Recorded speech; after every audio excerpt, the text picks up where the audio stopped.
Wait, is this gonna make me cry? What is Summoning Salt? Summoning Salt is a YouTuber who like very rarely uploads, and he uploads like things related to speedrunning, and he does a really good job. Duh, Summoning Salt. He's the GOAT. He's the flippin' GOAT. Thank you for all the subs, guys. It's still popping up. Appreciate it. Do you think he's gonna reference me? Not in 120, but if it was 70, for sure. August 4th, 2012. Streaming live on a young website called twitch.tv, a player is trying to beat perhaps the most famous world record in all of video gaming. The Super Mario 64 120 Oh my god, star. I know, Siglemic. It's a competition of how quickly you can collect every star in the most popular 3D platformer of all time. It's part of a relatively new... Wait, sorry. I need to get my little volume controller up. hobby called speedrunning. 120 stars is a prestigious enough record that it's rarely broken. How many of you watch Siglemic on Twitch? This day, one man is determined to do it. His name is Siglemic. One? Siglemic has been going Oh my god, at you this for actually a while. were. Even today, he's already been streaming for several hours. He makes dozens of attempts at the record, each one dying to mistakes or just being too slow. But eventually, he's able to get a fast start. Siglemic collects star after star, displaying incredible movement and other techniques. Thousands of livestream viewers watch. Look at, look at the splits. This is like what people would do to fucking do splits. As he makes it Isn't this past 30 crazy? Stars, then 50, then 70. He's pulling far ahead. This is on pace for a new world record. There was no The like good impressive live gameplay split. Continues. Excitement is building. He's doing things that most viewers can't even fathom. And then, minutes away from a new world record, he arrives at one of the last stars, the Rainbow Ride 120 star. Wait, This one is super. is it bad that I think I was watching this when it happened? I think I know exactly how he loses this run. Can I tell you guys just a little? Sorry to be opposing Peter. I remember because on the carpet he couldn't collect the star. He just jumps off. Easy. All you have to do is stand still. I was on a watching magic carpet in and collect a 2012. few coins. Wait, this is so Siglemic does that, crazy. and the 117th star This is where he appears. falls off, like right All now. he has to do now is jump up and collect it.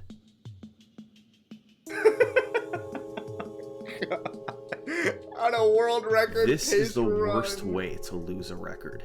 An hour and 41 minutes of beautiful gameplay, and it had all been for nothing. Siglemic could do some things in Mario 64 that nobody else could. No. Yet, right here, he could have handed the controller so off to sad. anyone, and they would have collected the star. After finishing the run, Siglemic talked to his stream about what happened. Like, Wait, I was there! Like I paused and I was just like looking at it. I just like felt nothing. I don't even know like how long it would take me to get a run like this. Again, it'll probably take a while.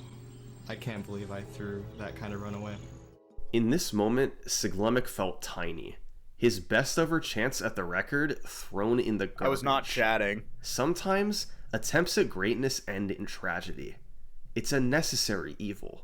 Because if there's never any tragedy, then greatness would feel insignificant. Oh my god, dude! I'm a legend! Oh my god. Summoning Salt intro. Oh my god, dude! What a rush. No way!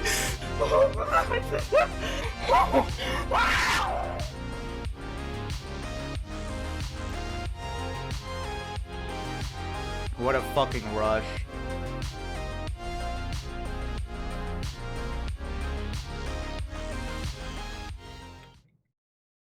And now, a word from this video's sponsor, Factor. Factor lets you pick from a variety of meals and have them delivered to I your won't door. skip it. Use Just this pop it in the code. microwave and eat it. Factor is a great Holy product if you have a shit. type of diet in mind. If you're on a keto diet, they have I'm higher fat eating options that are low falafel. carb. If you're on a low-calorie diet, they have Wait, I am lower in my calorie glow-up era, options. though. Different diets are recommended for different lifestyles, so you should be mindful of how much of each macro you eat in each meal. Luckily, Factor is transparent about the nutritional value of each meal on their website and on the back of each package. Check the daily recommended values to make a plan that's right for you. Factor also has a variety of smoothies, protein shakes, and other drinks you can order. Once again, you can tailor these to the type of diet you wish to follow. High protein options, higher fat keto options, or fruit smoothie options. Ooh! Just check the nutrition facts right on their website. To try Factor, head to factor75.com or click the link below and use code 50SummoningSalt to get 50% off plus free shipping on your first Factor box. That's code 50SummoningSalt at factor75.com to get 50% off plus free shipping on your first box. Thanks to Factor for sponsoring this video. You're welcome. Let's start with an overview of the speedrun. Super Mario 64 has a total of 120 stars for you to collect. You only need to collect 70 of them to beat the game, but a full 100% completion involves collecting all 120 stars. Yep. How do you collect them? Well, the game has 15 levels, and each level contains 7 stars. That accounts for 105 stars, and the remaining 15 come from various locations, scattered throughout the castle, some stages like Peach's Slide, and the Bowser levels. Most of the game's stars involve defeating bosses or completing objectives. Each level also has a star you earn from collecting 100 coins, known as the 100 coin star. Once you collect enough stars, you can fight Bowser to earn keys. These keys unlock new sections of the castle. Thanks, Shark. There are 3 main areas. You start in the lobby with its 4 levels, then unlock the basement and its 5 levels, and later unlock upstairs and its 6 levels. This is correct. Importantly, within each section of the castle, there's a lot of flexibility in the order you can play the levels. While 120 star is at the forefront of speedrunning today, it certainly didn't start that way. Let's go back to the very beginning. The first sign of 120 star speedrun activity comes from the year 2004 on the speedrunning hub Speed Demos Archive. Oh my god. Mind, Super Mario 64 was just 8 years old at this point. Just 8 years old? Various people created forum threads asking what a 120 star speedrun would look like, hoping somebody would be willing to try it. 2 speedrunners took up the task, Spider-Man 88mil and Jason. Holy Their shit. runs were unrecorded, but they posted Dynamic updates duo, in forum Spider-Man threads, and Jason. trading the record back and forth throughout 2004. Dude, these internet Finally, forums were in so December, good. Spider-Man 88mil got I a record hate he boomer was happy posting, with. but that 2 shit was hours, so 58 good, man. minutes, and 49 seconds. He recorded it on VHS, and Thank you, across girl, the next Kanye. 21 years, that footage survived. He burned it on a VHS. His run. And we can see it? Let's take a look at the earliest recorded 120 stars. Holy speedrun. shit. 3 The hours. first thing to notice is the movement. Spider-Man 88mil did a lot of long jumps, performed by pressing Z and then jumping. Holy shit, This wait, is this one looks of like the my fastest gameplay. ways of moving through the game. Faster than Look just how running. ugly it is. Then there's the routing. The order of collecting all 120 stars is important. You don't Sorry, want to waste taped it, time not burned backtracking, it, for taped instance. There's a couple basic rules he followed. Thank you, Nod. He always collected all 7 of a level's stars before heading to the next level. Oh my god, he did And every generally level completed like that? all That's levels so in funny. an area before moving on. These rules helped ensure he made it through as fast as possible. Now, as for the gameplay itself, parts of it were pretty impressive for such an early run.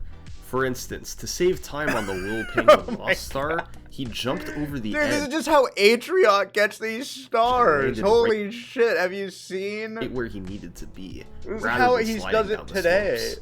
In Womp's Fortress, instead of using the cannon, he cleverly used a side flip to reach the chute into the wild blue star. Whoa! Little Guys, scrap- the first fucking speedrunner side flipped into that. You have no excuse. You have to do that strat. Strategies like these were used throughout the 3-hour run, saving him small amounts of time over a casual playthrough. But certain sections made it quite clear that this was an early speedrun. He died 4 times and played very slowly in other parts. not at all like a modern run. Perhaps the most infamous moment came in Shifting Sandland, when he just couldn't quite reach the star in the pyramid.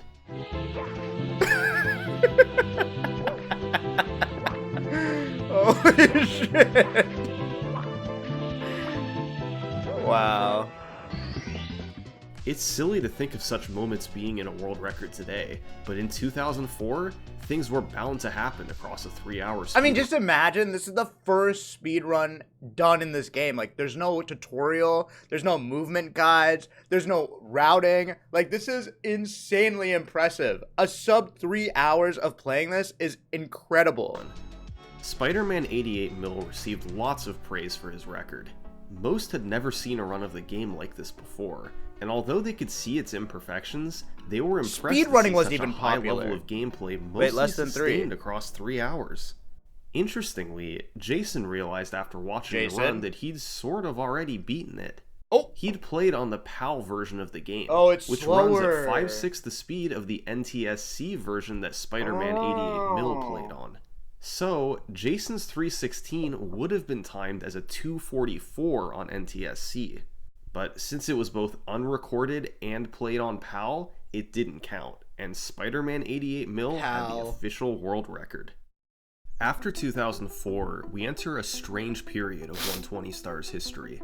Much of this era has been lost to time, but here's what we do know. Throughout 2005 and 2006, I was not number of new paying 120 attention to star speedrunning speedruns were here. submitted to Speed Demo's archive, and every single one was rejected by the site admins. Oh! Why? Well, speedrun verification on Speed Demo's archive worked differently back then. They only wanted high-quality speedruns on their website, both in video quality and quality DVD of recorders. gameplay. So even if someone submitted a run that was fast enough for a new record, admins could reject it if they felt you could do better. What? Ew! That happened repeatedly with 120 Star. Multiple runs were submitted to SDA that beat Spider-Man 88 Mil, but since the site admins already had a 120 Star run, and they weren't overly impressed by the new runs, they rejected them. A baffling concept today, but it was the norm back then. It's unknown how many times this occurred, but we know it happened twice to a player known as Amoeba 2. In May 2005, he submitted a 254, and in February 2006, he submitted a 247. Both were rejected from SDA. There are also rumors that a player named Ikanaki got a time of 242, but without video proof. Yeah, right. Fortunately, that's like, I don't believe anyone that types like that. It's like if someone comes in my chat and says, I have the world record, I'm just an offline runner. Like, period in come history on, wouldn't man. last long. Yeah, Because right. then in 2006, a new player appeared on the forums, Squeex. intrigued about the possibility of completing a 120 Star run. His name was Dragorn. Dragorn! Dragorn had a different approach. He didn't want to just beat the run on the site, a 258.49. He wanted to demolish it, leaving no chance for his run to be rejected. It wasn't His Clint. goal was to take more than 40 minutes off the record and get a... Okay, are you an OG Clint viewer? 2013? You're old as hell like me. Do you remember? Speedrunners fucking hated Clint.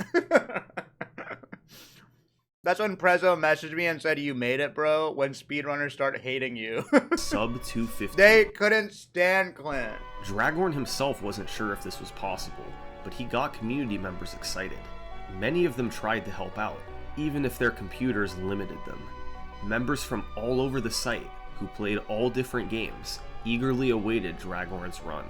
Even Spider-Man 88 Mil joined the thread, saying that he felt sub 230 was possible, but not sub 215. Over the next few months, Dragorn posted his progress learning the speedrun.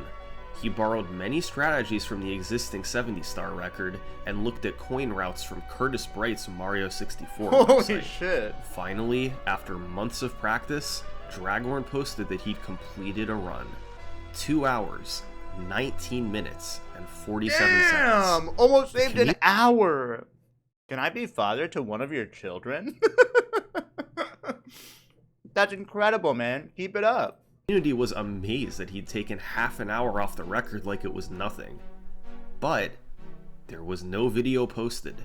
It was hard to upload long videos in 2006, and Dragorn felt he could still lower the time a bit more. So, rather than mail in this VHS tape to SDA, he'd wait for the best run he could get. Damn! Dragorn kept improving, and his updates in the forum thread continued. A week later, he posted a 2:18:07. People started trash-talking the 2:58 run currently on the site, knowing that Dragorn had crushed it. A few weeks later, another update. He was now in the 2:16 range. Finally, Did people just believe things back then? Sorry, but yes. Because, like, the internet wasn't, like people on the internet felt like a small community. I don't know how to explain it. Like, the internet now has become so, like, there's a fight for attention. When I was a kid, the internet was more like, do you like me? Like a cool, like a table at a lunchroom. You know? Like, there was no reason to lie. There was no benefit. There was no financial benefit to lying. Which is what I think makes speedrunning so special. Because there is really no financial benefit of being great at speedrunning. It's just for the love of the game. That's what makes it cool. Just like how Counter-Strike was, but now as people want to start playing games for making money, it's cringe. It becomes cringe. Dragorn posted his newest time, 2:14:32, with 0 deaths. This accomplished his sub 2:15 goal, but he was still unsatisfied. He'd been playing since January, and was at the very top of his skills now. Could he do even better if he kept going? Well, Dragorn continued his attempts, and a few days later, he posted one final update in the forums, 2:10:40, a time that even he thought was impossible. Dragorn submitted the run to SDA, and everyone got excited. Nowadays, you can watch a run as soon as it happens, but back then you had to wait for it to be published. And there was a huge sense of anticipation. Beating Mario in 2 hours. It was finally accepted and posted on the site a couple weeks later. At long last, all these members tracking his progress over the past 9 months were able to watch Dragorn's masterpiece. Truly outclassed. Alright, let's see it. Let's see his run. Improvements right from the opening seconds of the run. Dragorn goes for and hits a trick called Lakitu. Holy shit! When you walk on the bridge to enter the castle, he gets Lakitu in 2006? To explain how the camera works. But if you only touch the very edge of the bridge, you never hit the trigger for the cutscene and are able to skip it. How does he know? This only saves about 10 seconds, but the fact that Dragorn hits it is a sign of what's to come. In Bob on Battlefield, he gets a trick called Bomb Clip, albeit a different version than what's done in runs today. Oh wait, let's see the old By bomb taking the bomb to the corner of the gate, then jumping as it explodes, you'll get pushed behind the gate and are free to collect the star. Shit. Much faster than having to use the chalk. That is so funny looking. In general, there was much less playing it safe, and more tricks used to shave seconds off here and there. In Cool Mountain, he quickly dropped down to the wall kicks will work star. Wait, he's actually such a god. Record. In Dire Docks, instead of using the slow poles to collect red coins, he did a series of difficult jumps to reach the platforms. This was a true speedrun. There were strategies, there were tricks, there were things you would not see in a normal playthrough. Wow. And importantly, Dragorn completed the entire run without dying. This was all everyone was hoping for and more. Dragorn stepped away from Mario 64 for good after this. What a baller. Before he left, he posted a comment talking about the future of 120-star speedruns. He felt that a 209 was right around the human limit. A sub 2-hour speedrun was completely out of the question. Oh man. How wrong he was. After Dragorn's run, the SDA community lost interest in 120-star, as well as most other Mario 64 categories. Throughout the rest of 2006, 2007, and 2008, Dragorn's record stood unchallenged.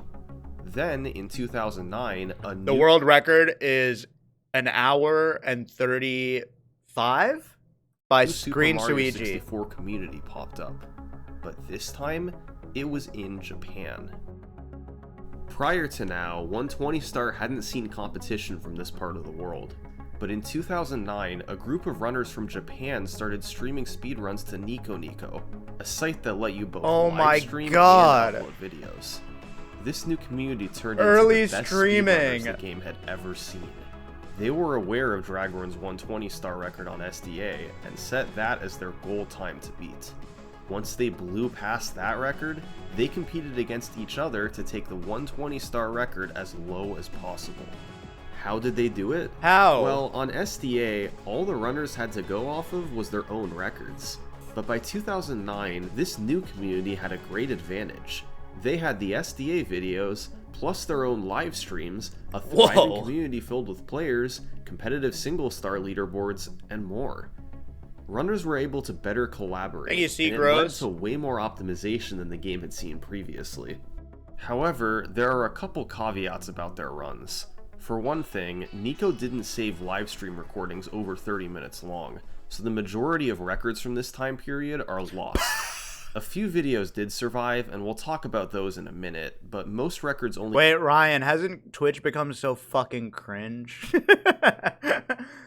Like, holy shit, isn't it crazy, man?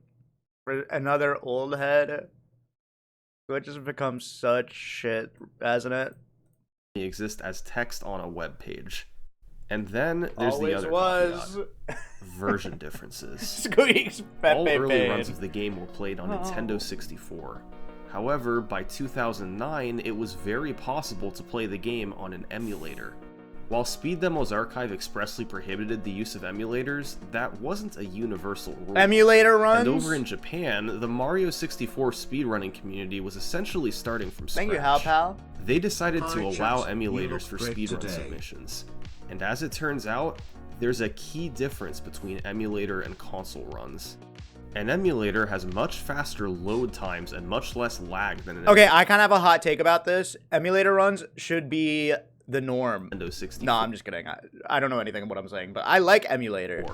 We should make Mario more accessible. The time adds up quickly. Ion Movefox, Over the course thank of a you. 2-hour run, an emulator Like, picks I up don't think, about— like, the standard of finding a Nintendo 64 with a controller and a working way to plug it in and stream it, like, it's not a good— it's hard. Because it's all limited quantity. It's expensive. a full minute compared to an original console. That means emulator runners It is a have separate roughly category. 60-second advantage. Thank you, Amy Ray. Players in Japan couldn't agree if they should prioritize original hardware or the fastest version available, so there was high-level competition on both. For the next year and a half, the majority of world records were set on emulator, and most were set by one player, Honey.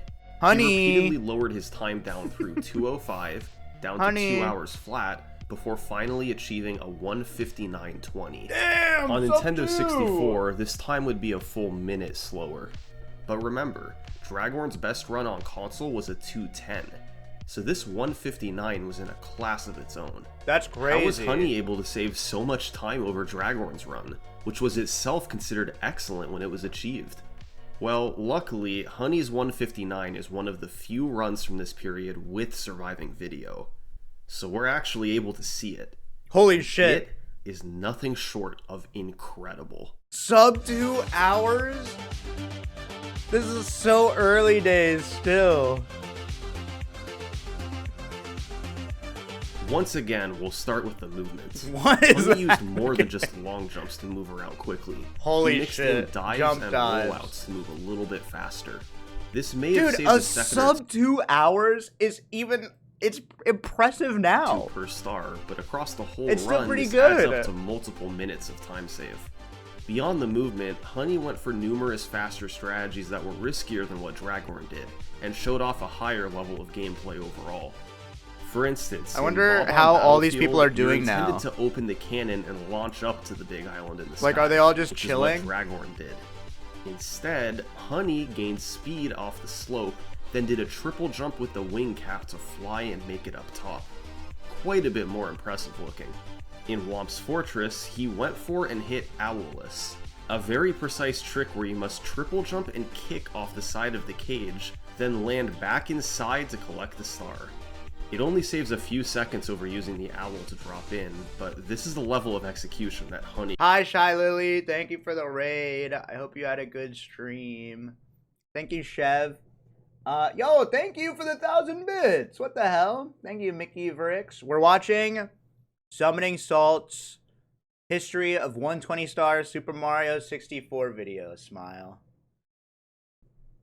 could pull off. Thank you. Another Thank you, example Diesel of strategy Kid. improvement is how he handled the level Hazy Mazy Casey Cave, or HMC for short. This level has many different rooms, but there's no ceiling, so if you can get high enough to clear the walls, then you can quickly jump from room to room. For instance, by Holy side shit, flipping he's doing side flips? and kicking off the wall. Wait, he didn't do the clip, did he? I looked away. Honey was Oh able my god, to he clear the does. wall Wait, he's so fucking good. and make it to the swimming beast in the cavern star. He did similar tricks all In through 2010? HMC to save 2 minutes over How do you figure stuff like this out? Dragorn. This type of gameplay Thank you, continued Sir even CK upstairs during some Murfinator. of the game's hardest levels. Just about the only major flaw was a death in the Wing Mario over the Thank you, Rainbow Isa. Star, which kicked him all the way outside the castle. Oh Despite god. that, it finished 11 minutes faster than Holy Dragorn's SDA run. shit. One of those minutes came from emulator time OMG, saves, but the OMG, other OMG. 10 were legit. Just better gameplay across the entire run.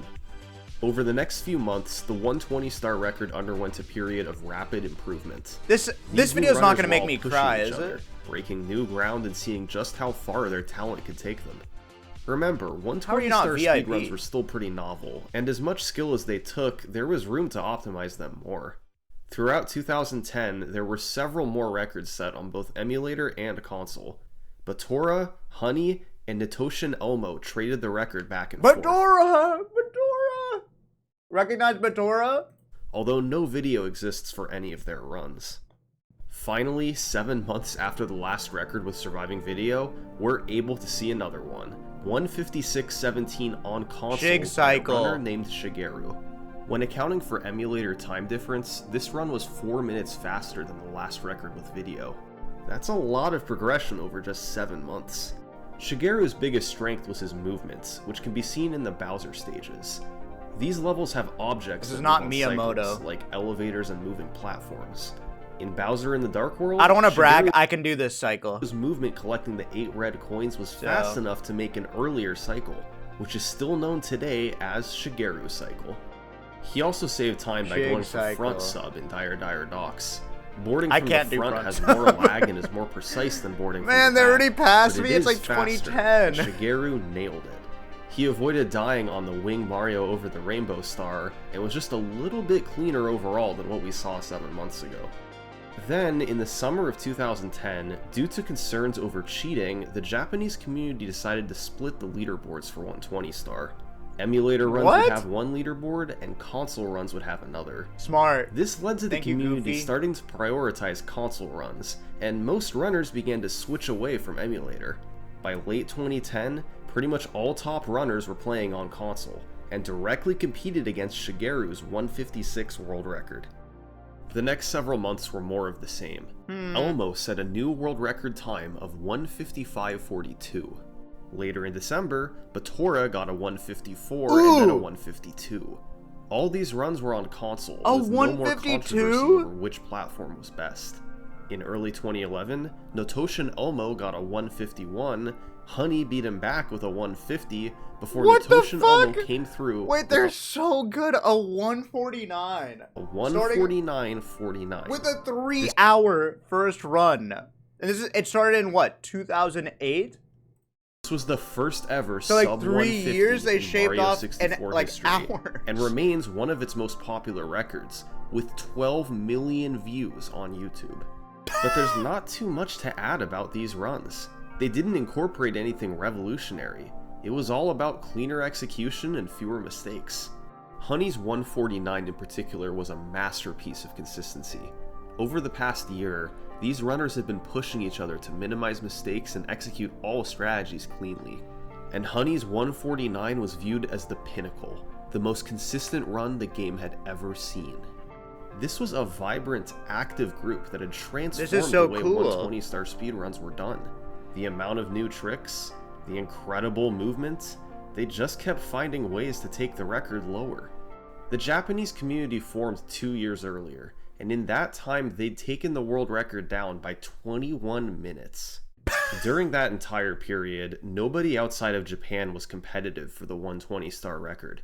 The last relevant Western player was Dragorn, back in 2006. D. Now, 5 years later, that was still the fastest time outside of Japan. While games like Super Mario Bros. And Ocarina of Ew. Time were growing and thriving, 120 star had essentially been abandoned by the West. But that was about to change. Here comes Squeex. Yeah, In here I come. 2010, a website called Speedruns Live became popular. Speedruns Live allowed you to race a game head-to-head against This is when this is when I slowly started paying attention. Look at the first place, Man Bear Pig 7. buddy. Now It kept track of your time and declared a winner at the Holy end. shit! Flex? Speedrunners loved using it, and by late 2010, a group of runners were regularly racing Super Mario ZFG, 64. Siglemic, They learned fast strategies to collect all the stars and pushed each other to get better. While their times weren't impressive at first, their frequent races allowed them to improve quickly. Siggy. By 2011, a few of them had gotten good. Really good. To the point of starting to rival the amazing players over in Japan. 3 players rose above the rest. Siglemic. Their names were Giano, Sicko, and Siglemic. By mid-2011, through repeated races against each other, they all managed to get personal bests in the low 150s. Just a few minutes behind the world record. All 3 players were roughly equal in skill. They raced every week, and it was a mix of who came out on top. But that gradually changed. Over time... Sorry to be pausing, Peter. You know how, like, when Kai Cenat did his Elden Ring marathon, and everyone was so obsessed with it? Like, everyone was talking about it, it was, like, crazy. Like, that would be Siglemic running Mario. Even if you didn't watch Mario, you'd still watch that shit. Like, that's how peak it was on Twitch in the early days. Like, that's the reason why people would log on to Twitch, is to watch Siglemic fail Cannonless. One player came out on top more often. By the summer of 2011, the winner of the majority of these races was Siglemic. Would he have a lot of viewers? He would have, like, I'm not even kidding you, 80% of the total site's viewers. It was like 20K. And at that time, holy shit. That was, it was almost everybody on Twitch was watching Sig. He took the game more seriously. He practiced more often.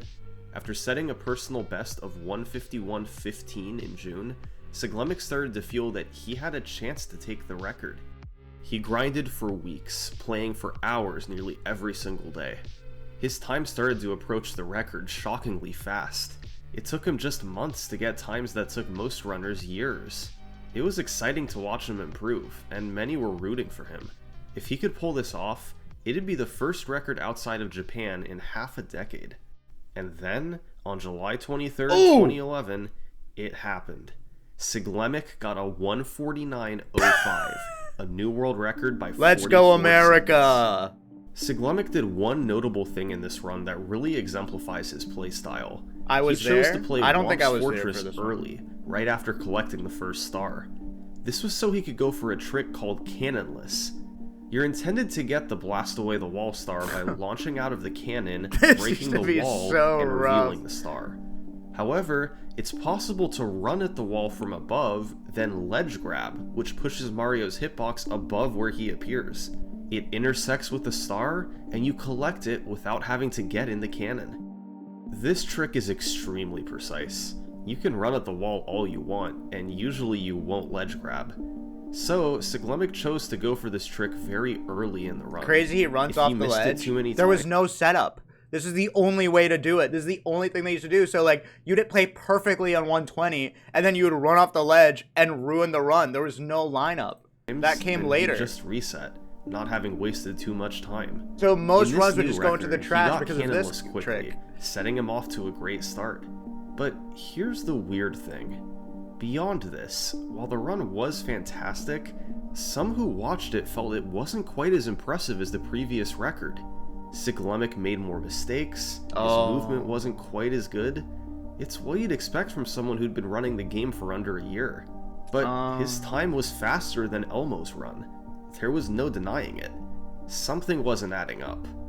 Now, most in Japan respected Speed Demo's archive, and when Siglemic's run was posted to the site, they immediately took notice. But instead of being wowed by Siglemic's achievement, many of them were upset. And they had a good reason. See, Siglemic didn't play on an emulator, but he also didn't play on a Nintendo 64, What? He played on the Wii Virtual Console. This version was what many Western speedrunners played on at the time. It was cheap if you already owned a Wii, and easier than a Nintendo 64. It also just happened to save a full 2 minutes from reduced loads and lag. That meant if Siglemic's run was played on an original console like Elvis, it probably would have been a 151. That's a fair distance from the record. Siglemic's run was objectively worse. The only reason it was faster was because of Virtual Console. Now, Japan had a Virtual Console version too, but it was much slower than the US version. So if a Japanese runner wanted to compete with Siglemic, they'd either have to do so with a 2-minute disadvantage, or import an American Wii, which was very expensive and overall difficult at the time. This could have caused a massive controversy. Runners from all over the world playing on different versions, it would have been a mess. But Siglemic knew he could put an end to this right now. What is this nonsense about every fucking version of this game running completely differently? Because Mario came out staggered, like there's a Japanese version, there's a early region-locked US version, there's a European version, and they all have very minor tweaks. But when you're speedrunning and trying to optimize, those tweaks are so important. Like how much, like for example, if there's a language localization and I hit A on a toad because to get a star, in the US version, maybe that takes 3 A button presses, but because in the Japanese version, the text boxes are less, it takes 1 button press and stuff like that. But there's also like stuff where the games just run differently. When Honey explained how like who cares if you're doing a casual playthrough, but when you're speedrunning for seconds, that can be huge. Hard it would be to beat his Virtual Console run, Siglemic responded, "Okay, I'll play on the Nintendo 64 going forward." And just like that, the matter was settled. All the top runners in Japan and the top runner in America Holy shit, would let's all fucking play go. on Nintendo 64. To this day, top-level Mario 64 competition is nearly exclusively done on original console. Over the next few months, Siglemic practiced and adjusted to the Nintendo 64, while Japanese runners continued to excel. That fall, Honey beat the record twice, first with a 149.25, then a 148.50. Damn, but in dude! November, a new runner from Japan took A over, 148. Nero, and he became the first to implement a crazy trick at the start of the run. Dude, LBLJs. Bear with me for a moment, Fuck this because shit. this is a strange one. In Super Mario 64, there's a trick used in various categories called the backwards long jump, where you build up reverse speed by repeatedly You guys know long this jumping one, right? backwards. Now, LBLJ stands for Lobby Backwards Long Jump. By jumping into an out-of-bounds area accessible from the basement, Thank you, can Pentaco. repeatedly BLJ into the basement's ceiling, which extends upward. You land in a black area right outside the front door with a lot of speed built up, then rotate the camera to help navigate Mario toward the Look at this 8-star door shit. and through it. Isn't that crazy? What's the benefit of this? Well, you normally have to collect the first star of the run in Bob on Battlefield, but you can't collect all the stars there until you have the wing cap, unlocked at 10 stars. This means you have to eventually backtrack to Bob on Battlefield once you have the wing cap. With LBLJ, you collect the first star in Bowser in the Dark World, eliminating the need to backtrack and I hope they 10 tell seconds. how they It's found a this hard trick, for not a because it's a huge really time crazy save, story. But Nero was good at it and pioneered it in 120-star runs. Ever since Siglemic's Virtual Console run, the Japanese community had picked up where they left off, continuing to improve and lower the record. Honey and Nero had each beaten the record twice. Okay, correct me if I'm wrong. Mario people, if you're out there, or on the VOD channel if this gets uploaded, correct me. But LBLJ was first found in a tool-assisted speedrun, like a computer basically inputting everything, and it was like it was a tool-assisted, so it's like, it's so inhuman to do. And then someone tried to replicate it because, you know, just to see if they can semi-do the inputs, and then they did it. So it was like basically computer inputs found it by having, you know, by using a tool assisted, and then just people were so fucking insanely good that they emulated that. So shaving 2 minutes it's basically what I'm trying to say. It started off as a task. Time. Meanwhile, Siglemic practiced hard on Nintendo 64, trying to catch up to... Liam, are you going to be in part 2? I'm waiting for the Liam cameo here. Surely. Can you imagine if I'm in part 2? the runners in Japan. He Squeex in a summoning slot before Liam. Make it happen. got better, soon surpassing where he was on Virtual Console. After months of practicing, he once again set his sights... I mean, I am speedrunner of the year. Maybe he can do like a biopic of all the speedrunners of the year. What? What I am? I mean, I guess with Green Suigi, it's 5 out of 6. I can't just get on the record. I actually shouldn't say that when I'm reacting to Mario. I'm just joking. In late 2011, Siglemic started live streaming his attempts to break the 120-star world record. He streamed to a brand new website called Twitch.tv. Holy shit, ugly fucking logo. This literally took like... And something strange happened. His live stream went viral. Holy Many people shit. had never seen Mario 64 speedruns before, and were captivated by Siglemic's level of gameplay.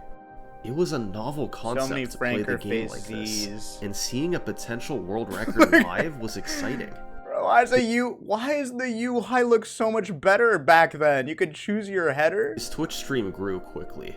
After a couple months, he was regularly pulling thousands of viewers. His community was determined to see him reclaim the record, loyally watching him play for hours and hours. The hype continued to build, while Siglemic continued to close in on the record.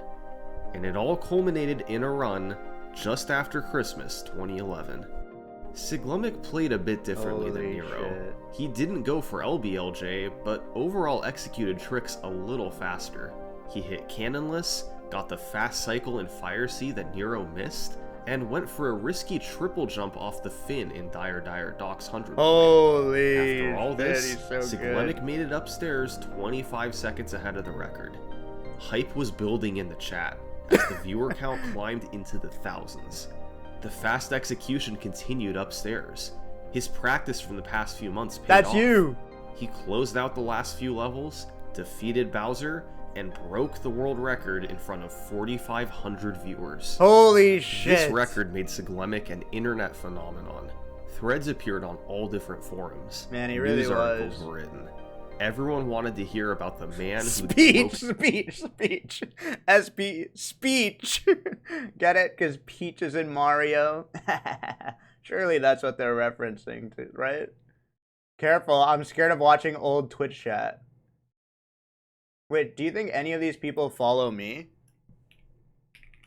The Soccer Man 1. Oh. Deleted. in the world record live on stream. Siglemic had escaped from the niche of speedrunning and entered mainstream pop culture. It was the most attention speedrunning had ever received before.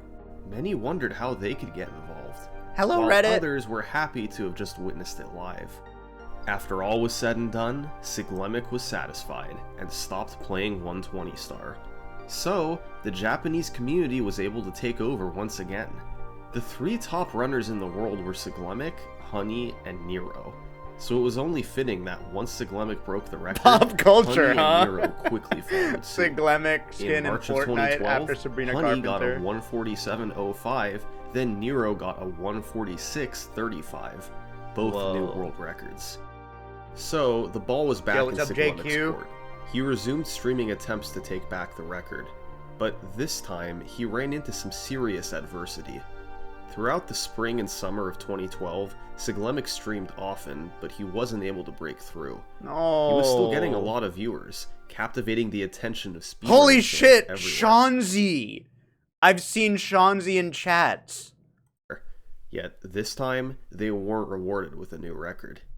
Siglemic was in a unique spot. He had an enormous live stream, played the most popular speedrun, and he really wanted to reclaim the record. Damn, he has a So, better 70 that star summer, than me. he He's got devised a 49. plan. A plan that, to this day, remains a famous part of speedrunning history. The August Marathon. Throughout Oh, August no. 2012, Siglemic was going to stream for 12 hours a day, every single day, and hopefully lower the world record as much as he could. Siglemic's August Marathon is a legend from the old days of speedrunning. Unlike his previous streams, Siglemic put splits on the screen, so viewers could follow along and see exactly how far ahead or behind working a 9 to 5 spreadsheet. The splits in his gameplay on stream were enough to keep viewers captivated. Despite hardly talking at all, not even using a microphone for extended periods, viewers poured into these streams. Every day, he'd regularly have a few thousand viewers as a baseline. When he got on world record pace, dude, it would go, go, go up to 7,000, crazy, 8,000, even 10,000 viewers or more. And keep in mind, this was XQC be like, no, I'm not gonna get into drama. Let's take a look at the graph, dude. No, I'm just in the year joking. 2012. I'm joking. Despite the speedrunning community being much larger today, these types of numbers are practically impossible for a modern speedrunner to achieve. Adriok isn't summoning Salt? No! Today's viewing base is divided between hundreds or even thousands of streamers playing live at the same time. But in 2012, Siglemic was one of only a few speedrunning streamers, and he was playing an iconic game at the highest level. It was a perfect storm of conditions that often led to a viewer count above 10,000, one of the biggest live streamers in the world. They didn't care about a face cam, a microphone, or any of that. They just wanted to see an amazing player destroy This is their what I'm video talking game. about. There's Bring back the boring era of Twitch. Do you know what I mean? Like, I want just fucking a person playing a game, lightly saying something. There's only one problem. Many years ago, Siglemic deleted all of his Mario 64 gameplay from Twitch and YouTube, meaning his August Marathon has very little surviving footage. Thankfully, a few of his viewers were recording his stream during some of his good runs, and certain full runs were downloaded before they were deleted from YouTube. But still, much of his August Marathon is completely lost to time. That being said, here's what we do know about the marathon. Siglemic started on August 1st, and for the first 3 days, nothing notable happened. But then on August 4th, he got a run that you're familiar with. I am. I was there for this one. Oh, God. It happened in front of 8,000 viewers during his August Marathon. He had to come out of his crouch before jumping, then messed up his angle toward the star. As painful as this was, Siglemic was at the top of his game, and with daily 12-hour streams, there was no doubt he'd get another chance soon. Sure enough, on day 5 of the marathon, he got another run on record pace. Not quite as fast as what he had yesterday, though. He made mistakes upstairs, but nothing catastrophic. And after 5 days, 60 hours of streaming, Siglemic managed to break through. 146! Oh my God, that was really the world record. 14,000 viewers had just witnessed a new world record. Shit. Once again, the news made it around the internet. But this was only August 5th. He still had more than 3 weeks to go. His record was 146.23. Dude, 14,000 people seeing a world record. Huge Island and Rainbow Ride, a 145 was within his reach. Not much happened on day 6, but on day 7, Siglemic set another new record, 146.21, just a 2-second improvement. Unfortunately, no footage of this run survives today. All we have are a couple screenshots from the end of the run, showing his splits and the chat that was popping off. The August Marathon was already a huge success. In only a week, Siglemic had broken the record twice and had the attention of the entire speedrunning community. Still 24 days to go. The 12-hour streams continued, and just 2 days later, something genuinely shocking happened. The 145 was achieved by Honey. Honey! While all eyes were on Siglemic, Honey had been doing 120-star runs too. Not quite as much, but still several hours per day. The final time was 145.41, and the video still exists in its entirety. The most notable part was a new trick he went for called Pillarless. Normally, to enter the top of the pyramid, you must reach the top of all 4 pillars to cause the pyramid's top to fly off. Pillarless is a complicated trick that skips this. You throw and re-grab a Bob-omb just before it explodes, pushing Mario backwards, then Wasn't enter this a state task called trick as hands-free well holding initially? and carefully navigate inside the top of the pyramid. It's very risky to go for in a long 120-star speedrun. Beyond that, Honey didn't add anything new. He simply played very consistently, especially in Rainbow Ride where Siglemic had struggled so much. No? Siglemic was a good sport about being beaten. After all, he had 22 days left to beat him back. Surely that would be enough time. Surely. Well, it took him 3 hours. This run too has become lost to time, but on the same evening as Holy Honey's shit. record, Siglemic beat him with a 1:45.35. We have but one screenshot of this run, showing 7,300 I bad. Clip. Suggested channel. I bad. Wow. viewers losing their mind in the chat. Connect to Facebook to share. Just seeing this is so crazy, isn't it? Like, this is automatic Facebook sharing? What does that even mean? God damn. Very little is known about the run itself. Judging by his splits, there was a major time loss in Shifting Sandland, and he capitalized on time save in Rainbow Ride. In just the first 9 days of his August marathon, Siglemic had set 2 records, been beaten, and then reclaimed the record. He couldn't have asked for a more exciting start. These 12-hour streams continued every day for the rest of the month, with thousands of viewers watching at all times. But over the final 22 days of August, he didn't set any new records. No. While we have a poor account of these remaining 22 days, Siglemic was known to have had some close calls. On August 23rd, he had a beautiful run. All this info comes from a single post on Reddit. Oh my god. Wait, look at this person on their MacBook. Run. All this info comes...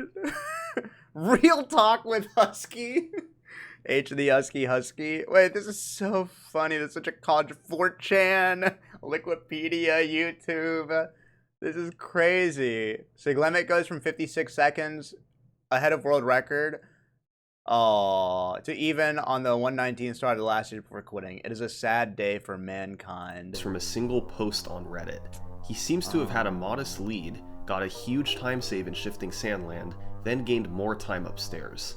He was about a minute ahead of his 1:45.35, on pace for a mid-1:44. But something went horribly wrong in Rainbow Ride. These sorts of paces happened multiple times through the rest of August. The month ended with no new records, but it felt like a 1:44. His chat was right so on the brutal doorstep. to him, I remember. Even though the daily 12-hour streams were done, Siglemic was still motivated. And right on cue, on September 1st, he came through with the first ever 1:44. Ooh! This record is notable for being one of very few records from Siglemic that survived in its entirety. We can watch it from start to finish. And a pretty significant change in this run is Siglemic's route through the lobby. He played Cool Mountain later, then saved Jolly Roger Bay as the last level before going upstairs. This worked out well, as despite falling off the sub in Dire Docks, he opened up a 44-second lead over the record. He used the same route upstairs, which had been standard for quite some time now. Wet Dry World first, followed by Tiny Huge Island, Tall Mountain, and Snowman's Land, then up to Tippy for Tick-Tock Clock and Rainbow Ride. Of these levels, Tiny Huge Island was a bit slow at times, especially on the 100 coin star. But the key to success in 120 star is consistency, and Siglemic avoided any huge mistakes. It's what he needed to get a 1:44.52. And once again, the record blew up online. Should I run 120 and just get the world record? Blog posts, par for the course for Siglemic. Tumblr This guy posts. captured the gaming community's attention like no speedrunner had ever done before. Every record was in front of thousands of viewers, and was heard by many thousands more in the following days. It really can't be overstated the impact Siglemic had on speedrunning back in 2012. Yeah. Through his August marathon He was like the and speedrunning hundreds of guy. hours of dedication, he'd achieved a 1:44 while making speedrunning more popular than ever. I love how, like, after every achievement, SummoningSalt's like, in front of thousands. He got this in front of thousands of viewers. Thousands. Like, I feel the same way. I'm like, He's so important. He had so many people. He was like the zeitgeist speedrunner. Throughout the rest of 2012, Siglemic This played the is game Sammy. off and on. Thank you for the prime. His motivation dried up a bit once there were no threats to his record. He developed a cycle where he wouldn't play for several weeks, then came back and did a 12 or 24-hour stream. Jesus. It seemed like a perfect It's run. so funny when I read comments like, he's like you, but good. This is what people would say in Siglemic's chat. There's never been a speedrunner who's like satisfied. Like, you don't understand. Like, think about any speedrunner, even the greatest fucking speedrunner. Their chat's always like, why aren't you doing this? Ooh, are you scared this person's gonna overtake you? Or it's like, there's no satisfaction. Clint Stevens chat fucking used to call. You don't remember second place Clint? How could you even say that? With his strategies and skills, could be a 143. You don't fucking remember? He had a high 144 right now, so he'd have to take another minute off. It was possible by cleaning up mistakes, but sustaining that level of gameplay over an hour and a half would be tough. In October, Siglemic took a step in that direction with a 144.23. As opposed to his last record, practically nothing is known about this run. No footage exists, and no splits have been provided. Damn. All we have are a couple screenshots someone posted to Reddit. This is so funny. Shanzi, once again. The table flipping. The Franker face Z. Man. Seconds after the end of the run. Siglemic continued the sporadic playstyle over the next couple months, and on December 19th, he came through with one more world record. 144.01. Damn, dude, a 144. This is another run with a full surviving video. His only significant mistake downstairs was when he messed up pillarless and died, costing him 25 seconds. Upstairs, he had a slow rainbow ride star when he missed the switch and then failed the backup. Those were his biggest mistakes across an hour and 44 minutes. I've never seen If he'd that only been backup. 2 seconds faster, What the fuck? this would have been the 143. But it was still a really solid run, and a big cut off the record. This run finally satisfied Siglemic. He was now ahead of second place by a minute and a half, and his motivation died down even more. He was the king of Super Mario 64. He had the notoriety, the name recognition, and of course, his records spoke for themselves. Wait, he said in that interview that he put 5,000 hours into the game. I have 5,000 hours in the game on Twitch. And I haven't done anything close enough to Siglemic. When anyone thought of Mario 64 speedrunning, they thought of Siglemic. He That's ran crazy. 120 star live at Awesome Games Done Quick Sig! in January There he is! 2013. This was the first time most people had seen him before. Many called his run the best part of the week-long marathon. Entering 2013, Siglemic's streams really slowed down. He went months at a time without playing. A 143 was still possible, but it wasn't a high priority for him. There was no telling how long it'd take for him to be dethroned. Way ahead of everyone else, with his legacy already set in stone, Siglemic rode off into the sunset. 7 months later. On August 18th, 2013, the Super Mario 64 community woke up to some pretty shocking news. A player named Hyacinth27 had supposedly just beaten Siglemic's 120-star record. The new time was 143.37, and he had streamed it live. Many had never heard of this guy before, and Whoever now that it seemed is. like he'd somehow beaten Siglemic to the 143. Supportive messages poured in. Even Twitch themselves congratulated Hyacinth. But how could this happen? What was going on? Well, while Siglemic got massive attention for his 120-star records in 2012, a group of runners was trying to get good in the background on Wii Virtual Console, which, as we know, would give them a 2-minute advantage. There was still no official ruling on Virtual Console runs, so they knew a faster run might be considered the official world record, even if it was worse played than Siglemic's runs on console. Over time, most of these runners gave up, but one kept going. Me. Hyacinth. Oh. Throughout early 2013, he got good on Virtual Console. By August, with the built-in advantage, he was good enough to beat Siglemic's time. What's Virtual Console? Virtual Console is a way to play old games on the Nintendo Wii. It's like a virtual. It's like an emulator on the Nintendo Wii. That's what it is, and you could buy it. Technically achieving the first one. So like that, the game would run better on that than like an old ass console from the fucking 90s. 43 in Super Mario 64 history. So that's the And drama. controversy erupted. Hyacinth was a very good player, but the footage showed he wasn't on Siglemic's level. He got some hard tricks, like Cannonless and Pillarless, Damn! but he had plenty of slow moments. And overall, his movement wasn't as clean either. The community was divided on how to treat this run. Some felt it was a legit new world record, and Siglemic should have been playing on Virtual Console all along. That's Others such a stupid fucking argument.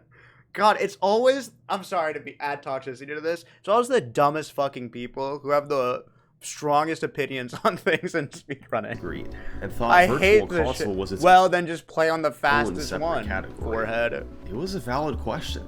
Do you prioritize original hardware or fastest version available? There was no Sunny. set way of dealing with it. How did Siglemic feel about all this? Well, he wasn't too happy. Here was this new guy, clearly not as good and with an inferior run, claiming world record based off a technicality. Yeah. Siglemic could have been playing on Virtual Console too, but remember, he chose not to all those years ago so that he could be on equal footing with Japanese runners. Hyacinth did the exact opposite. He specifically picked Virtual Console so he could have an advantage. So, Siglemic devised a plan. He created a brand new Twitch account, based Earn God. Wait, He stuck a weird looking timer in the top left. He booted up Mario 64 on Virtual Console. He distorted the colors to deliberately make it look horrible. He played copyrighted music in the background. And within hours, he beat the run that Hyacinth took months to achieve. That is so baller. Isn't that crazy? I am now world champ at Mario 64. Oh yes! Holy fucking shit. that is Siglemic so had good. made a statement. Wii Virtual Console was its own category. Nintendo 64 was the only legit way to run the game. Just like he'd done in 2011, it more or less ended the platform funny. debate. The recognized world record was Siglemic's 144.01 on Nintendo 64, and to this day, nobody else has ever threatened the world record on anything other than an original Nintendo 64. True. After that curious saga was over, things went back to normal. Siglemic did attempts every now and then, but for the most part he left the 120-star record alone. He was tired of resetting over and over again early for Cannonless. It wasn't too fun. But finally, in early 2014, Siglemic started to get some legitimate competition. For the first time since Honey in 2012, somebody moved within half a minute of his world record.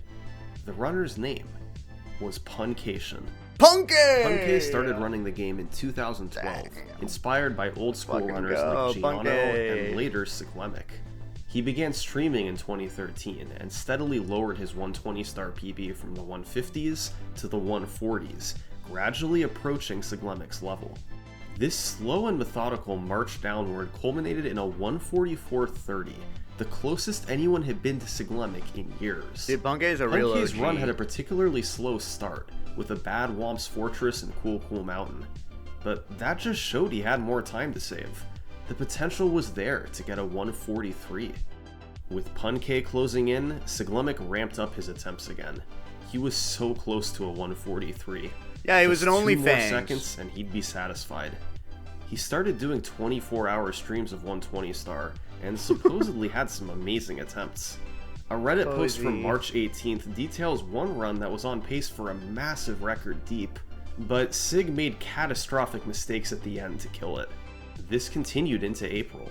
Siglemic just couldn't beat his 144.01. Then on April 22nd, it was Puncay coming through with another PB. Let's fucking go. Thank you, 144.11, Peen Jesus. Performed live in front of thousands of viewers. He was now just 10 seconds away from Siglemic. This run was also on 143 pace deep, but he died on Rainbow Ride going for the Lakitu. Oh. You're intended to go above the red coins to get to the cruiser, but by precisely wall kicking and then bouncing off Lakitu, you can take a shortcut to get there faster. It's difficult, and Puncay died going for I can do it. Had he not, this would have been the first ever 143. Siglemic was on the verge of this slipping away. He'd been dominant ever since the record was a 146. It seemed like 143 would be his natural end goal, but now Puncay had swooped in, and it might be too late. Determined to get the 143, he started up a stream the same day as Puncay's 144.11. Just as usual, Siglemic played for hours, much of that time spent at the start of the game. God. But eventually, he got a run Cannonless. going, and it was evident that this time, he was locked in. Oh, saved. He gradually worked his way through the basement. Hazy Maze Cave, Lethal Lava Land, Big Boo's Haunt. He made small mistakes, but nothing huge. Star after star went down. He eventually made it upstairs, exactly 1 second ahead of the record. Everything intensified now. He was entering the home Wait, stretch, I'm scared. but also some of the game's hardest levels. 1 Despite second. this, everything went smoothly until he played Tall Tall Mountain. Siglemic failed to enter the wall and had to bail to another star. Not a huge mistake, but without splits he couldn't tell how bad it was. After, things went well for a while, Oh my God, but he had no a rough 100 splits. coin star in TikTok clock. He missed one single coin from a question mark block, Oh! and when he tried to chase it down, it had fallen over the edge. So, There's a he had to go box. out of his way to collect more coins. After TikTok clock, Siglemic was 4 seconds behind the record. The 143 might still be possible, but from here to the end, Siglemic would need near perfection. Ooh, does he do it? Wait, I can do this trick. Wait, I do this too. This too.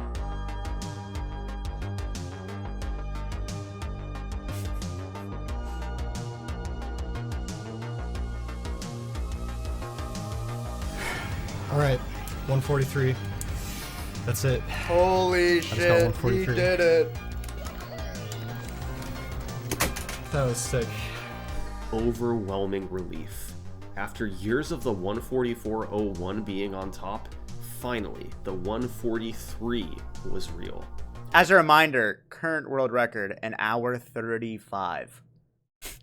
Can you believe, like, that is such an insane run, but just as a reminder, 35 minutes. This is what Green Suigi has. And despite If you can Puncay believe making a that. push, Siglemic was the one to achieve it. While he did have his share of slowdowns, the ending of this run was amazing. Close to perfect gameplay throughout Rainbow Ride and Bowser in the Sky.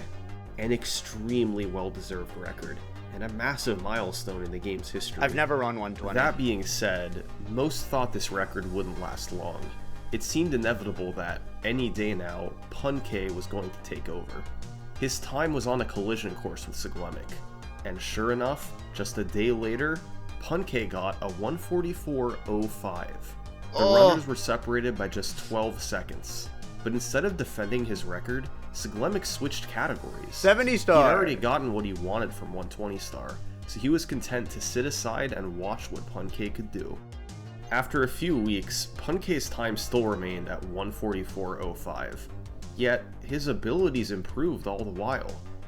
Siglemic is still top 100 after doing that run over 11 years ago. Holy shit. He was building up the skills he'd need once that world record chance presented itself. And on May 22nd, he got that chance. First off, Puncay still wasn't going for LBLJ. Why? Well, for one thing, there was a misconception of how much time it saved. We know today it saves about 10 seconds, but back then it was believed to be a much smaller time save. But skipping LBLJ was also reflective of Puncay's playstyle in general. He had the reputation of being a bit of a safe runner.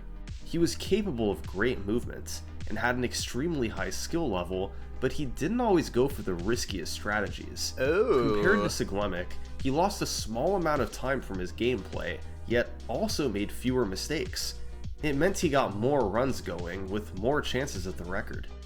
In this particular run, Puncay fell a bit behind early, but avoided a death that Siglemic took during Pillarless. So heading upstairs, he He was 15 seconds ahead of the record. 15 the name seconds? Of the game upstairs is consistency. Since 120-star runs are so long, filled with non-stop tech and execution, small mistakes are inevitable through the run. The key is to avoid the big mistakes, especially upstairs.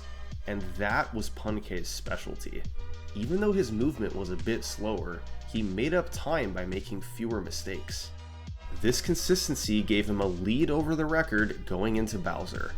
But despite over an hour and a half of clean gameplay, 143. He still had to land 3 Bowser throws, Hold. or it would all be for nothing. 3 throws for the 143.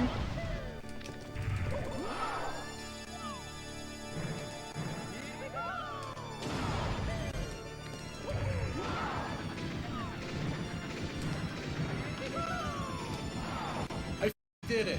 Holy shit, wait, he does it. Holy hell. I did it. The most prestigious record in all of speedrunning had just changed hands. This was the first time since Siglemic's August marathon that he didn't hold the world record. The community celebrated Puncay's achievement, stunned to see a new name at the top. Jaspoo. And it was well deserved. On Twitter. Puncay had developed the best consistency that the game had ever seen. Throughout the summer of 2014, Siglemic and Puncay raced each other regularly. They formed a great rivalry since they were nearly equal in skill, even if their playstyles were a bit different. But although he enjoyed racing, Siglemic had no interest in going for the record anymore. Let me tell you, as someone who's a world record contender in a Shawarma Legends, one of the best, probably the best one in the United States, when you're going for the final fucking throws, like, I can't imagine how fast your heart is racing. After so many years of Well, like, playing, when I'm putting the tzatziki sauce, like the finishing move, like, I'm telling you, I'm so nervous. he'd done what he wanted with 120 star, and his motivation to lower the record was gone. So now, that meant it was Puncay's game. Could he keep improving the record? The thing is, Puncay hadn't been at this as long as Siglemic. Month after month, his movements and consistency got a little bit better. So, Puncay believed that if he kept going, he could eventually make it to the next minute barrier.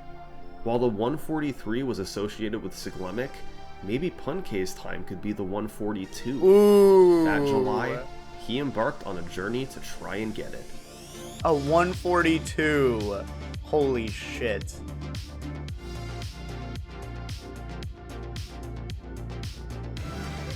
Nice, dude. You did it. Damn, he beat me to get it 143? Armada tweeted. Alright, that's a new world record. Holy I'll shit. take it. I still don't think this run is that good.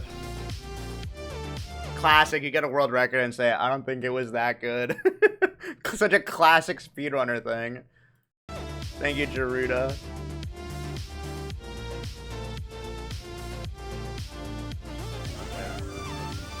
No! No, dude! Why? Are you freaking kidding me?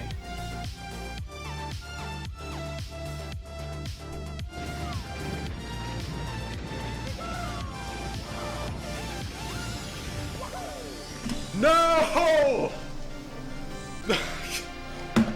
No, dude! While the records kept coming, Puncay couldn't help but get frustrated. He'd come so close to the 142, only to have it slip away in the final seconds. By late July, he'd set 5 world records in a row.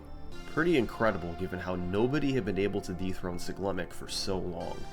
Now that Puncay had taken over, he was pushing the game to new heights. But the 142 still eluded him. On July 28th, Puncay opened a 10-second lead early. He maintained that lead all the way through the basement, with his only mistakes being relatively minor. He then balanced a big time save in Fire Sea with a bad Jetstream star in Dire Docks. So he made it upstairs with a 16-second lead. This is pace it for a 142. 142! He then played a classic Puncayshun upstairs, consistent and clean, without any huge time losses or time gains.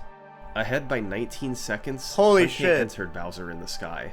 He was No big far enough ahead mistakes. that even with a mistake, he would still be able to get the 142. But the pressure was on. He still had to avoid please. dying or something else catastrophic. And we remember what happened last time. Oh, I thought that was this time. It's Okay. so scary. I It's think too I'm safe. scary. Thank you, Ruthless Angel.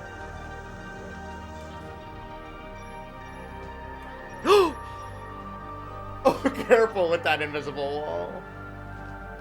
No! Oh my gosh. Just go to the side! I swear. I swear.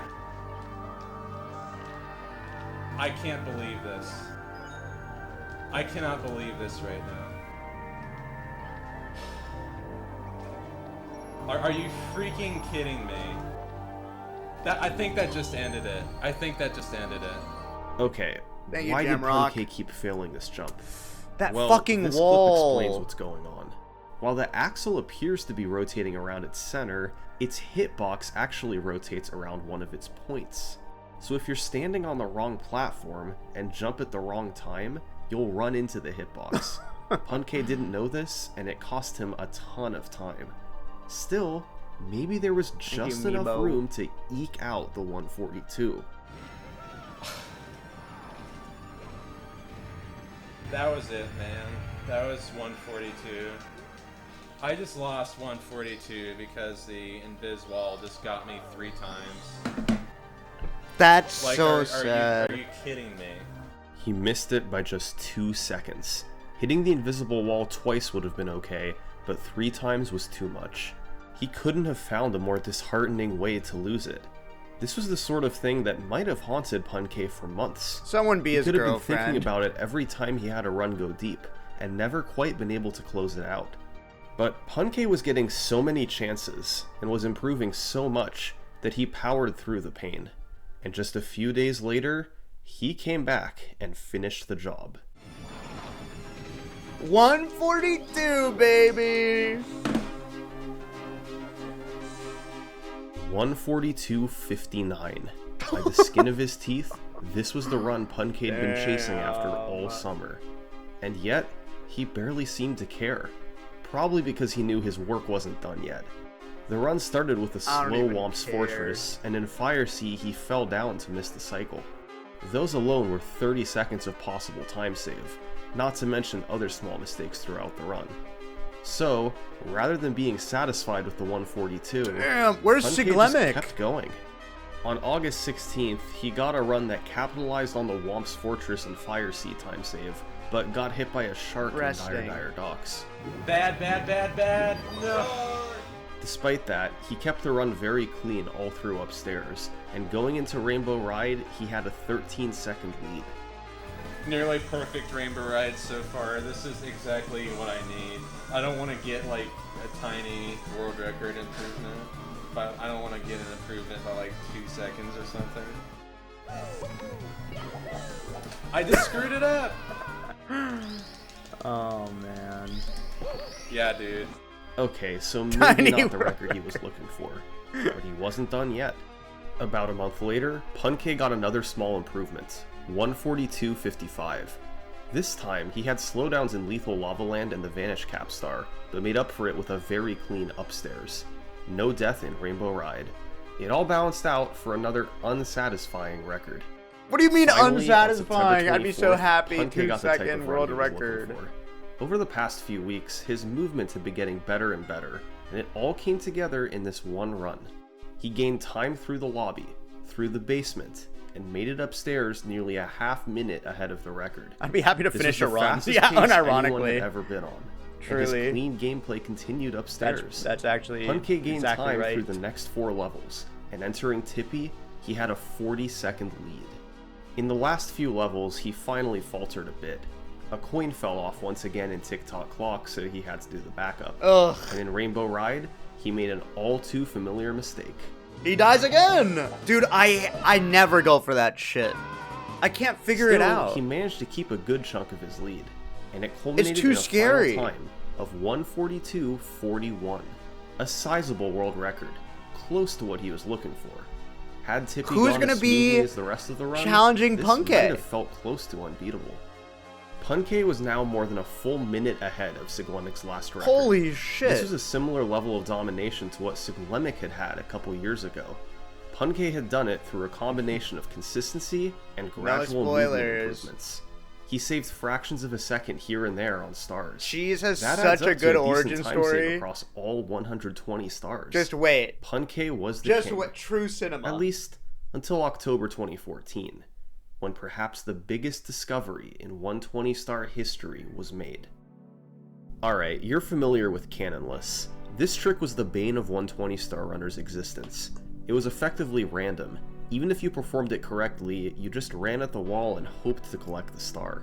It worked around 20% of the time, and if you didn't get it within a couple tries, you were forced to reset the run. Fuck that. It was OG possible to get Cannonless. stuck in this loop for a long time, and top 120-star runners hated it. But in October 2014, it was Sockfolder to the rescue. Socks. Sockfolder is a legendary glitch hunter who has found setups for tricks in popular speedruns like Ocarina of Time and Super Mario Bros. One day, he posted on Twitter, "For fun, I will make a 100% Cannonless setup." And Giga that's Chad. exactly what he Giga did. fucking Chad. After a few tweaks to Holy simplify things, shit. Sockfolder had invented a setup to hit Cannonless every single time. You grab the wall next to the plank and pull yourself up. Adjust the camera, then backflip onto the plank, punch once, hold down to grab the edge of the plank, then adjust the camera right? once more, pull yourself up, Yeah. and hold down to run off the edge.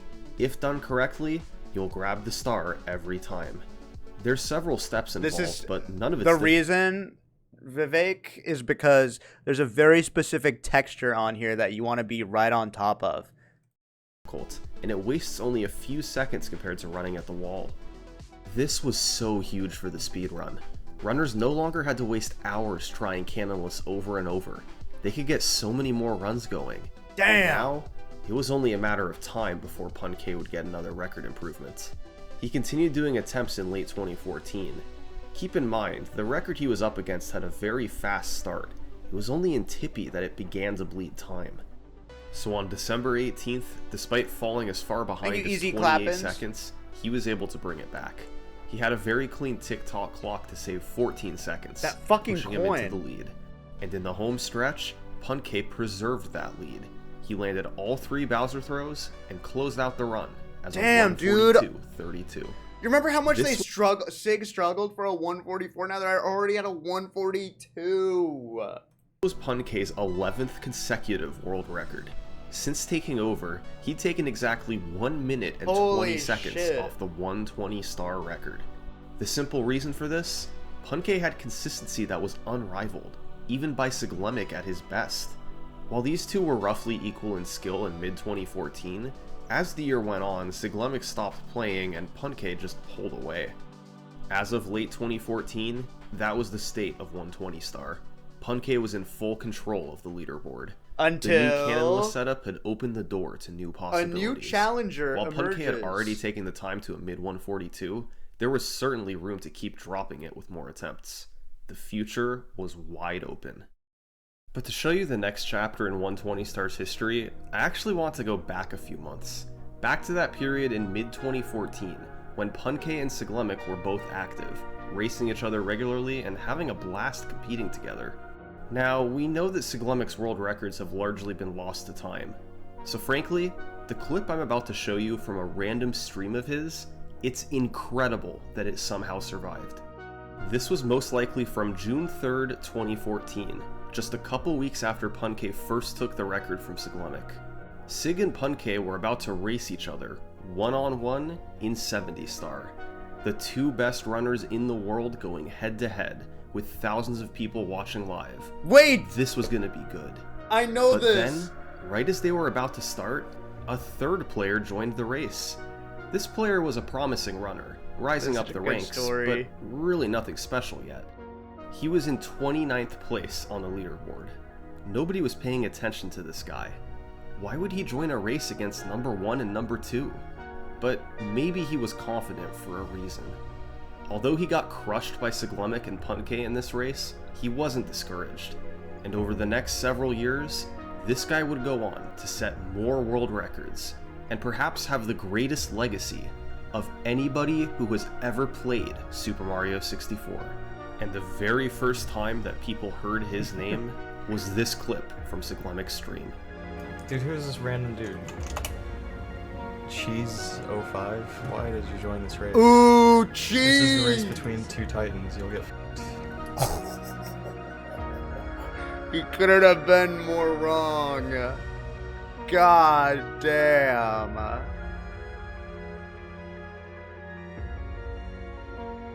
Part 1? What are we watching? Spider-Man? I want to see part 2 now.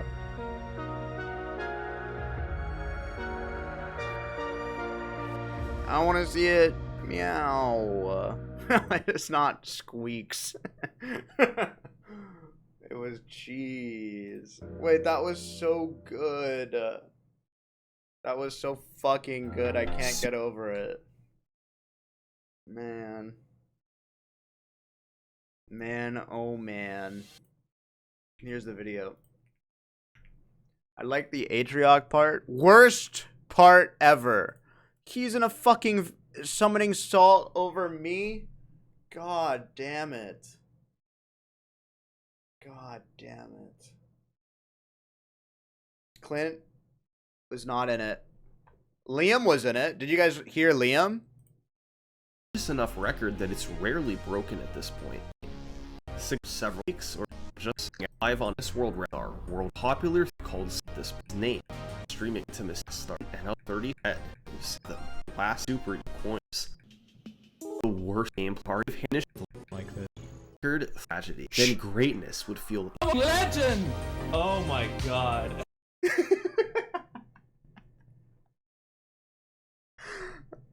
There he is. Oh my god. Oh my god. Have I ever popped off? No, probably not, because I've never PB'd. I just typed in my name into YouTube. When was my last PB? Squeex PB? 5025 2 years ago.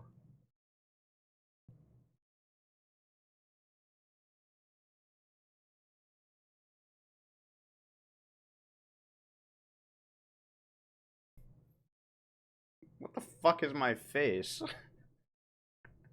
Why do I look like a fucking Sesame Street character?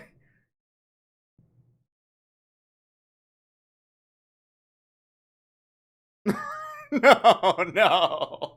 Don't scroll. Okay, I don't want to... I need to save my PB. 5025, ladies and gentlemen. 5025. God, I was Come on! I was so excited. Thank you. That's really good. That's got to put me in the top 100, I believe, right? Dennis, man. What is this game? Why am I'm still getting linked to this fucking game. Oh my god. Why is that in my clip? Man, let's freaking... Wait, there's Liam. What place did that put me? Let's see. 70 star. What's my time? 5025. 50. 160th. And I'm 198th now.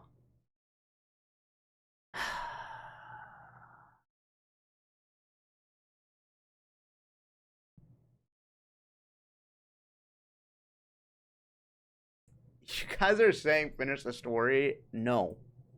What? You're looking at the 150? No.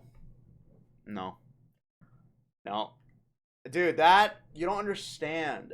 Speedrunning, you reach a point in speedrunning where you have to practice so hard.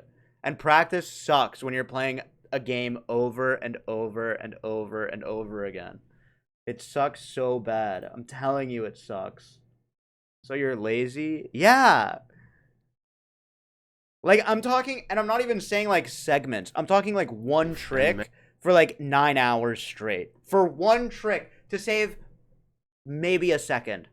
And you just you reach a point where you have to do that or you just will never PB. Shit is so tilting. Or I could just play, like, Hello Kitty, right? What's this clip?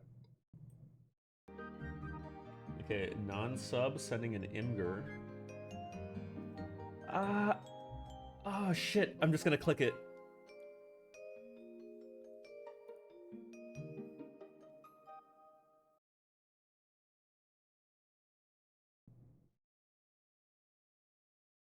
Convert photo to Giga Chad style? Is this...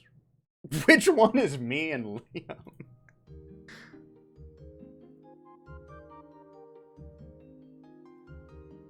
How is this Giga Chad style? I'm both? Wait. I'm so confused. I don't get it. Those are our kids? I don't get it. Am I shorter than Liam? Oh my fucking god, I am. Yeah, but I'm 6'2", and Liam, it must be like 6'3" or 4. We're both like pretty tall. Jinx, thank you for the prime. But yeah, I guess I am shorter than him. You said 5 foot 10 inches yesterday? Yeah, but those were 2 different measurements. I must have been talking about something else.